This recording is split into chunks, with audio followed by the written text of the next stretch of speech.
त्यांनी काय केलं, ऑटोवाले आले, 200-300 ऑटोवाले आले, किती 200-300 वाले ऑटोवाले आले, युनिटी आले.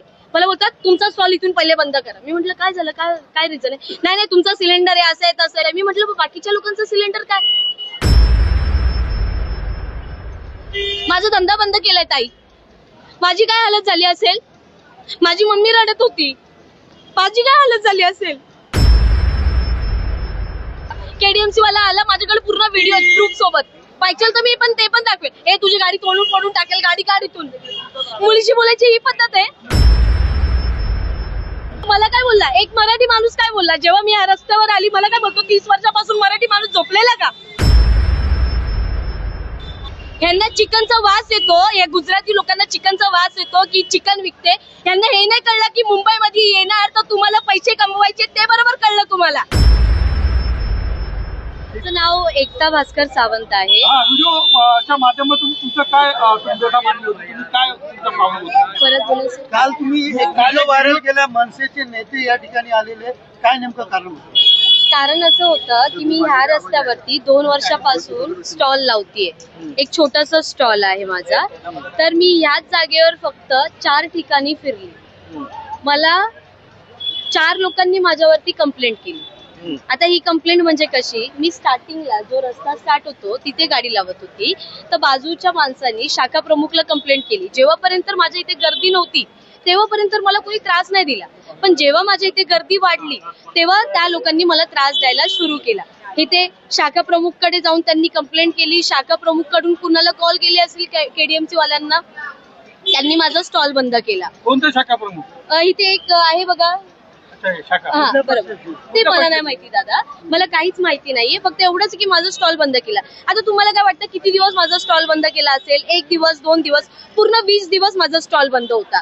मी रोज यायची, अशी हात जोडायची, दादा प्लीज माझा स्टॉल चालू करून द्या. मी माझ्या घरात एकटीच कमवणारी, कोणी माझ्यावर दया नाही केली, थोडीशी पण दया नाही केली. मी 20 दिवस रडली, हात जोडली, दादा मला चालू करून द्या. शेवटी एक विशाखा ताई करून आहे, ती मला बोलली की तू इथे लाव जरा, बघ इथे काय होतंय का नाही. तर तिने मला थोडीशी मदत केली. इथे लावली गाडी, कुठे, इथे याच्या पाठच्या लाका. काहीतरी हिंदी माणसांनी काय केलं मी तुम्हाला सांगते. त्या दिवशी मी स्टॉल लावला, दुसऱ्या दिवशी परत आली स्टॉल लावायला. मला वाटलं की आता चला प्रॉब्लेम सॉल्व्ह झाला असेल. त्या हिंदी माणसांनी काय केलं, मराठीवाले जे ऑटोवाले, जे मराठीमध्ये हिंदी असतात, कळलं ना तुम्हाला, त्यांनी काय केलं, ऑटोवाले आले, 200-300 ऑटोवाले आले, किती 200-300 वाले ऑटोवाले आले, युनिटी आले. मला बोलतात तुमचा स्टॉल इथून पहिले बंद करा. मी म्हटलं काय झालं, काय रिझन आहे. नाही तुमचा सिलेंडर आहे, असं आहे तसं आहे. मी म्हटलं बाकीच्या लोकांचं सिलेंडर काय. हे जे रूल्स अँड रेग्युलेशन आहे ते मला फक्त लागू होणार का, बाकीच्या लोकांना लागू नाही होणार का? पालिकेने बाकीच्या लोकांवर कारवाई केली नाही केली ना. मी तुम्हाला तेच सांगते, मी मुद्द्यावरतीच येते. इथून माझा स्टॉल बंद केला मला घाबरवून. आता शेवटी एक जेव्हा मराठी माणूस येतो आपल्याला बोलायला, तर आपण मराठी माणसाचं ऐकणार की काहीतरी विचार करून बोलत असेल. पण नाही, कुणी कंप्लेंट केली, हिंदी माणसांनी कंप्लेंट केली. ऍक्शन कुणी घेतली, मराठी माणसांनी, ऑटोवाल्यांनी. संपली गोष्ट इथे. परत मग तिथून मी इथे आली. तुम्हाला काय वाटतं, रस्त्यावरती लोक पैसे घेत नाही? लोक पैसे नाही घेत. करप्शन तुम्हाला माहिती कुठे चाललंय. तुमच्याकडनं पण पालिकेने काय मागणी केली? हे बघा, मी पालिकेला स्वतः बोलत होती की मला एवढा त्रास देण्यापेक्षा 20 दिवस बंद धंदा ठेवण्यापेक्षा, दिवाळी आपण काय विचार करतो दिवाळीला, की घरात माझा पैसा आला पाहिजे. माझा धंदा बंद केलाय ताई. माझी काय हालत झाली असेल, माझी मम्मी रडत होती, माझी काय हालत झाली असेल. विचार करा. तुमच्याकडे आपले घ्यायचे 300 रुपये. हा, ते तर ऐका तुम्ही. माझं मम्मी आहे, 2 भाऊ आहे, पप्पा नाहीये, ठीक आहे. तर दिवाळी बंद, नवरात्री बंद. रवींद्र चव्हाण सरांच्या ऑफिसला गेले, पण ते काय भेटले नाही, कारण की त्यांचं नमो ते रमो काय ते त्यांचं चालू होतं. एवढं मी डिप्रेशन मध्ये गेली ना, की मला आता कुठून तरी मदत भेटेल का. काय मागणी? माझी मागणी एवढीच होती. पहिले माझं 1 मिनिट ऐका दादा. हे झालं, तिथून मला इथे आणलं.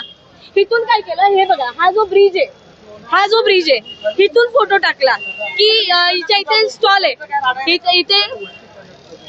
इथे स्टॉल आहे, इथे स्टॉल लावला, तर इथून फोटो गेला. केडीएमसी वाला आला, माझ्याकडे पूर्ण व्हिडिओ प्रूफ सोबत. पाहिजे तर मी पण ते पण दाखवेल. हे तुझी गाडी तोडून फोडून टाकेल, गाडी गाडीतून. मुलीशी बोलायची ही पद्धत आहे. पण मराठमोळ्या डोंबिवलीमध्ये मराठी तरुणीलाच व्यवसाय करून दिला जात नाही का? आता मला काय बोलला एक मराठी माणूस काय बोलला जेव्हा मी या रस्त्यावर आली मला काय बोलतो 30 वर्षापासून मराठी माणूस झोपलेला का हा केली ना दादा एक जागेवर नाही गेली खूप जागेवर गेली हा काय म्हणते तुमचं? माझं म्हणणं काय मी मला काय बोलले परवा मी जेव्हा गेली 2 दिवसापूर्वी जे गेली मी वॉर्ड ऑफिसरकडे तर मला वॉर्ड ऑफिसर काय बोलतो की 150 मीटरच्या आत कुणी गाडी नाही लावायची 150 मीटरच्या आत कुणी गाडी नाही लावायची सिलेंडर आहे तुमच्याकडे स्फोट झालं मी काय म्हंटल माझ्या बाजूला फ्रँकीवाला आहे त्याच्या बाजूला शोरमावाला आहे हिच्या 2 वडापाववाले आहेत फ्रँकीचे 2 गॅस चालतात हे कुठून आले स्फोट माझ्याच इथे होईल तुमची आता मागणी काय सांगा? मला दादा आले दादानी खरंच मला खूप मदत केली अविनाश जाधव जे आहे ते आमच्यासारख्या माणसांसाठी उभे राहणार आहेत